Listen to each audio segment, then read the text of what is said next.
This is the Book of Life. I'm Heidi Rabinowitz. In honor of Jewish American Heritage Month, which is celebrated in the month of May, and in honor of my 20th year of podcasting on the Book of Life, I'm bringing you an episode from the archives. It's called The Book of Life in America, and it was episode number 8, posted in July 2006. In the early years of the show, each episode featured multiple guests, and topics ranged beyond books to Jewish music, film, and web. In 23 minutes and 12 seconds, this early episode packs in 5 fantastic guests who beautifully illuminate the Jewish American experience. If you enjoy this blast from the past, please check out other past episodes of the Book of Life from any time in the past 2 decades.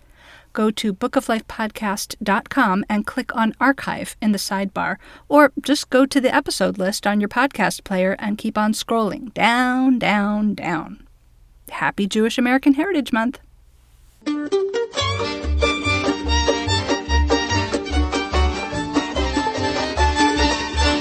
Welcome to the Book of Life, a show about Jewish people and the books we read, the music we listen to, and the movies we watch. I'm Heidi Estrin. The Book of Life is a podcast service of the Feldman Library at Congregation B'nai Israel in Boca Raton, Florida. In this July 2006 episode of our podcast, we celebrate Jewish life in America.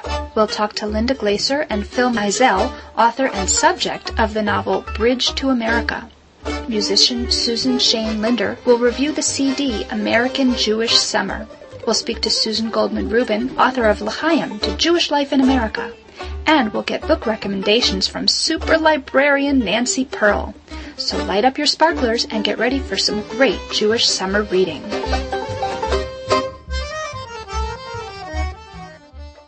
Bridge to America, published by Houghton Mifflin in 2005, was named a notable children's book of Jewish content by the Association of Jewish Libraries. The novel was written by Linda Glaser based on the life story of Phil Mizell. Feivel, as he was called back in Poland, lived through hunger and attacks by Cossacks as the family waited for Pa to send them tickets to America. Glaser shares Feivel's story of life in the old country and his transformation into Phil, an American boy living in Minnesota. Phil Mizell lives in Duluth to this day and is a member of Linda Glaser's synagogue. We spoke to both of them by phone. How did you learn of Phil's story in the first place?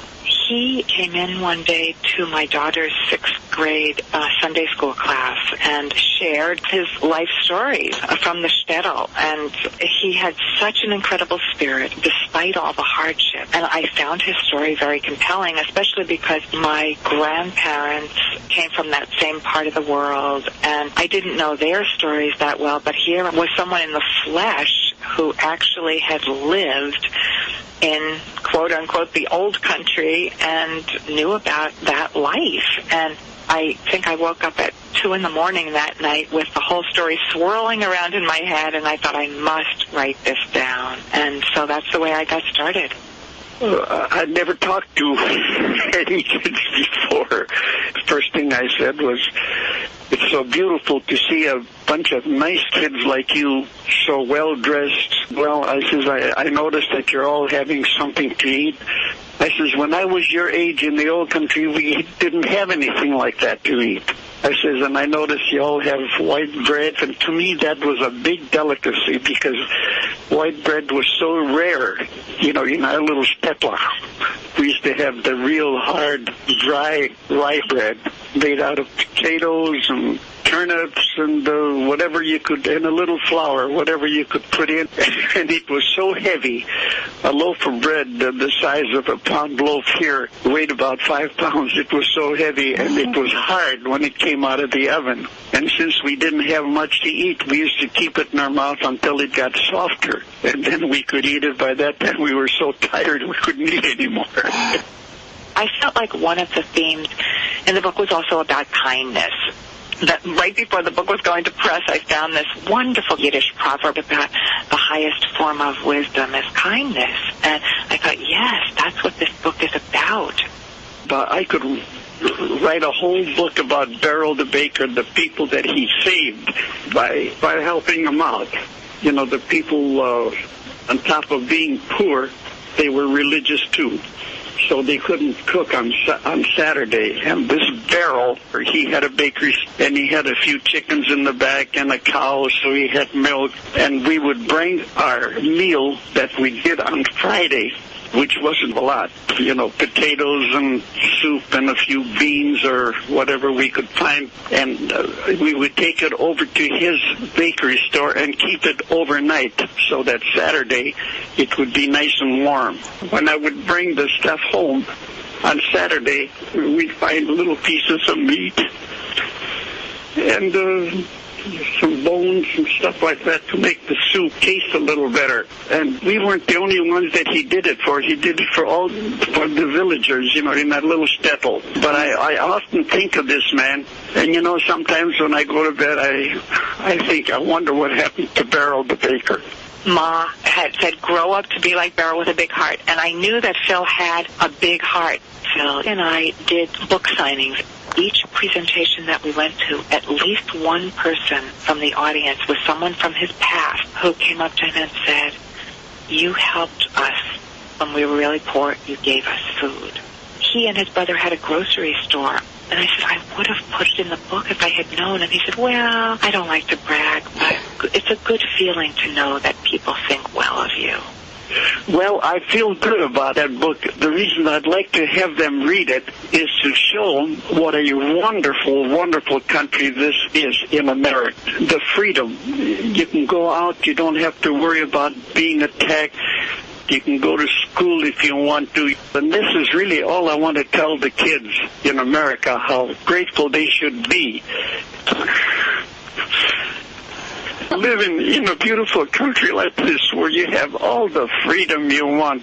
And it's really wonderful to know that you can just about be anybody you want to.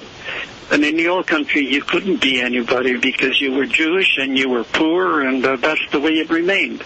This story really seems to touch people. Kids have come up to me, not even Jewish kids. It somehow seems to touch a core with people. In fact, there's a mother who just called me who said that her fourth grader told her, we have to get this book and I want to read it together, because her teacher had read it to them. And the mother was so taken with it that now she has asked for permission to make it into a play for our community playhouse. It really, really is touching people. It just has astounded me. That Linda is really one wonderful person. And the reason the book is so good, and I cry when I read it, is because when she wrote it, you think that she was part of the family that lived there and went through all these things that I did. She cried as much as I did when I used to tell her, because it's all true. It's exactly the way it happened. Well, thank you so much for sharing all these memories. Thank you. This has been really fun. Katie, I wish I'd have the pleasure of meeting you, and Linda, I would take you out for a wonderful dinner if you ever come to Duluth. I'll remember that. Well, honey, that's a deal. When I say something, a promise made is a debt unpaid. It's all on me, baby. Just remember that. I will.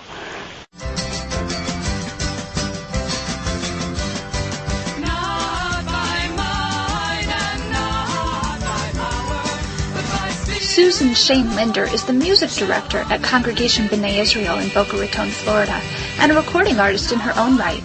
A longtime camper, Susan reviews for us the CD American Jewish Summer, Songs of the Jewish Youth Camping Movement, compiled by Michael Isaacson for the Jewish Music Group in 2005.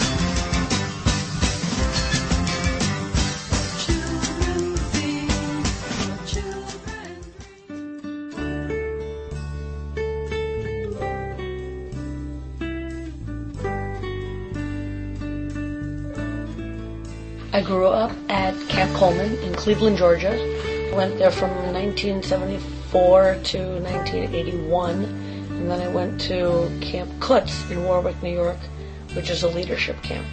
Shalom Rav al Yisrael Amcha Tasim Leolam. Great memories. It almost puts me physically in a different place, because certain songs I hear, I remember the first time I heard it. I remember where I was. at a summer camp in a particular building and remember hearing it for the first time.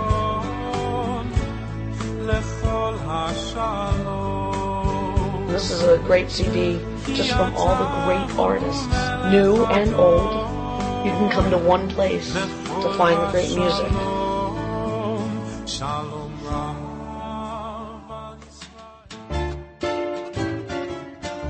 Summer camp, your Jewish music style is a little bit different. Fun, spirited. During the summer, it sort of gives you an opportunity to let your hair down and just rock and roll. Not only learn new songs, but make summer camp memories.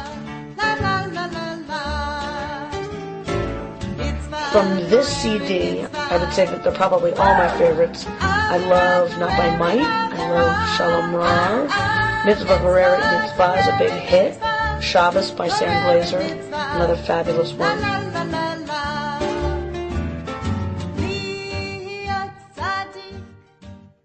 Boom, boom, boom. Shadooby boom, boom, boom. Working so hard, I keep on wondering if there is a chance I will ever be boo. They say that cantors and song leaders pray twice. Once in their reading and once in their singing. It sort of brings everybody together. Everybody could read separately in their own mood, but then when you come together and you sing it together, it brings it to life. And it always brings a smile to my face. It always makes me feel happy.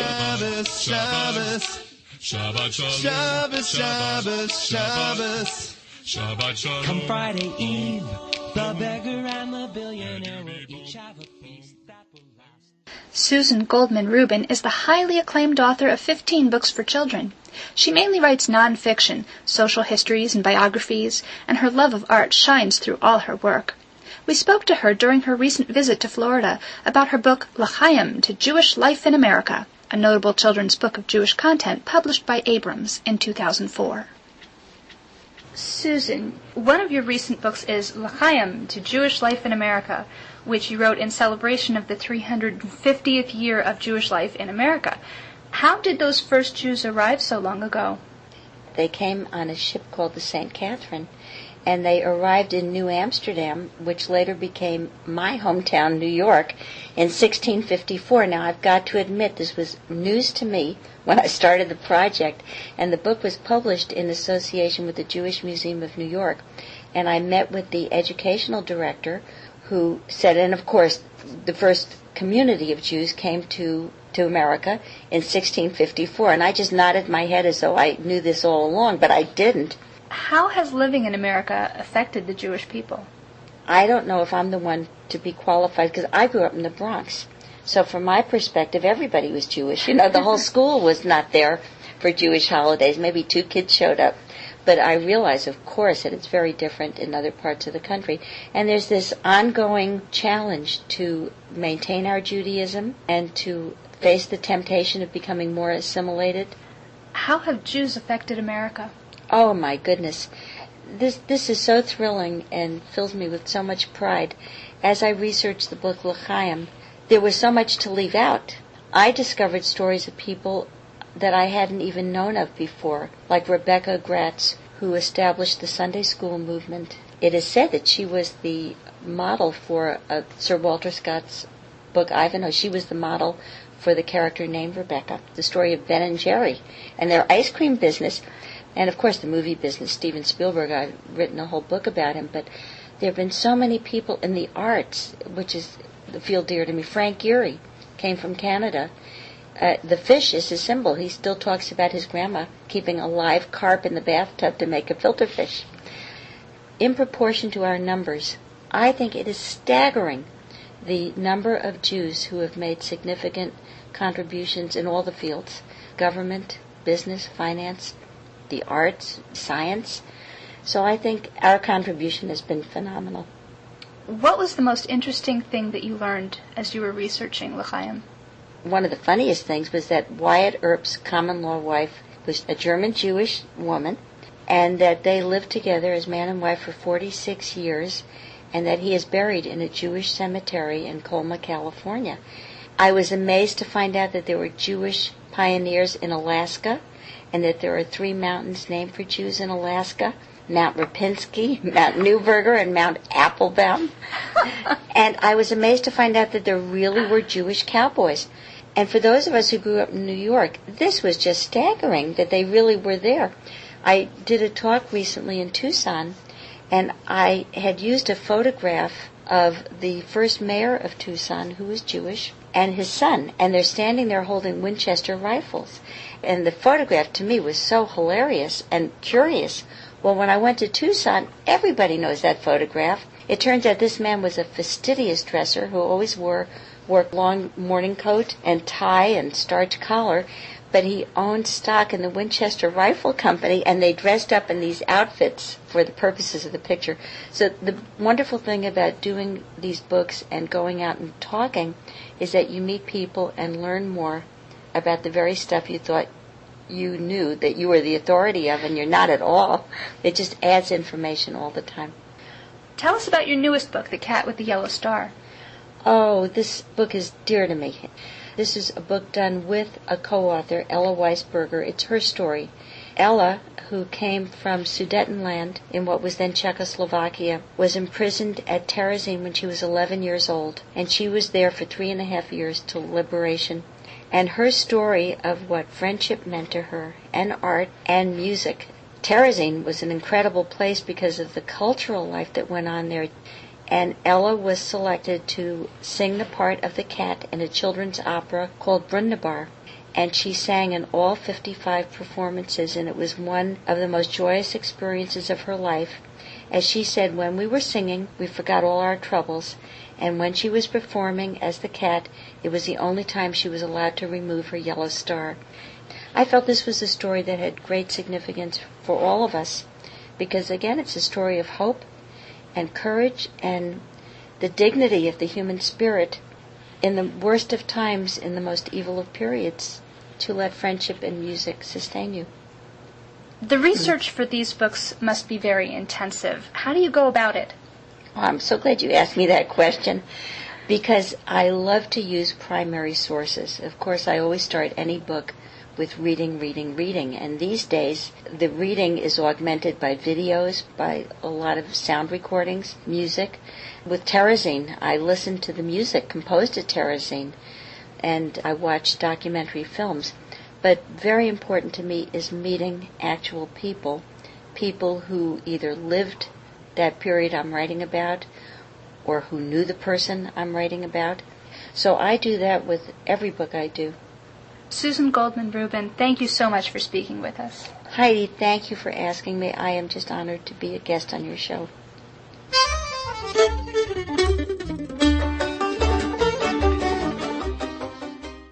Nancy Pearl is something of a cult figure among librarians and other book lovers. As a librarian and reading advocate, she created the One Community, One Book movement in 1998 with If All of Seattle Read the Same Book. She reviews books on National Public Radio, on her Pearl's Picks website, on her podcast from KUOW's The Beat, and on her monthly TV show on the Seattle Channel. She is the author of Book Lust and More Book Lust, and is the only librarian ever to have become the model for an action figure. We spoke to Nancy by phone at her home in Seattle. Nancy, you are the queen of book recommendations, with suggestions on your website, your podcast, your TV show. What Jewish book can you recommend to our listeners? Well, one of my favorite books in the last year is historical novels by Mary Doria Russell. The book, A Thread of Grace, is set in the last years of World War II. And one of the things that Mary wanted to do in this book was explore why in northern Italy, close to 90% of the Jewish residents, both Italian Jews and those who came as refugees from other countries, survived World War II, whereas, as we know, the percentage was pretty much the opposite in other Eastern European countries. As she was writing this book, what she did was take a very, very diverse group of characters Jews from all different walks of life, as well as non-Jewish Italian characters, and present them with this really important question: what would you do to survive or to help someone survive? What I liked about this book so much is the fact that she raises all of these really great moral concerns. When I had a chance to interview Mary Dory Russell, I asked her how she decided who lived and who died in her book. And she gave me this just really interesting answer, which was that she asked her son for each character to flip a coin, and heads that character lived and tails that character died, which is, when you think about it, not so different from what happened during that war. Were there any other books that you wanted to recommend? Last Days of Summer by Steve Kluger. Oh, it's so wonderful. Is the story of a Jewish boy in Brooklyn just before World War II. Joey Margolis is searching for a role model in his life, and he fastens upon a New York Giants baseball player named Charlie Banks. And this book, it consists of letters between Charlie and Joey, Joey's report cards, notes home from his teacher or his principal to his long-suffering mother. And it's one of those books that has a laugh on every single page. I mean, it is just the most fun to read. You read the last page and you're just laughing, but at the same time, tears are rolling down your face. So that's another great book. Can you tell us about the Rule of 50? I had been really thinking for a long time of how important it is that people give themselves permission not to slog through books that they're not enjoying. Just because a book won a prize or because your best friend loves the book, if you're not enjoying a book, what that really means is that that book, for that moment, it's not the right book for you. So I always say that what you need to do is put books down and not feel guilty. It's really important to me that people love to read, not just read because they feel they have to. Although, I have to say, Heidi, if it's a school assignment or for your book club, I do think you need to read the whole book. So I came up with the Rule of 50, which is that you should give a book 50 pages, and at the bottom of page 50, ask yourself, am I really enjoying it? If you're not, return it to the library or lend it to a friend or put it on the bookshelf and wait until maybe your mood would change and you want to try it again. And that rule for me worked really, really well until my own 50 started edging ever closer to 60. And then I realized that when you're over 50, time is really short and the world of books is really, really large. And so I had to give a little corollary to my rule of 50, which is that when you are 51 and older, you subtract your age from 100, and that number, which grows smaller every year, is the number of pages that you should read before you give up on a book. What this means is that this is a great reward for those of us growing old, and it also means that when we turn 100, then we can judge a book by its cover. That's great. Nancy Pearl, thanks so much for speaking with us. Oh, my pleasure, Heidi.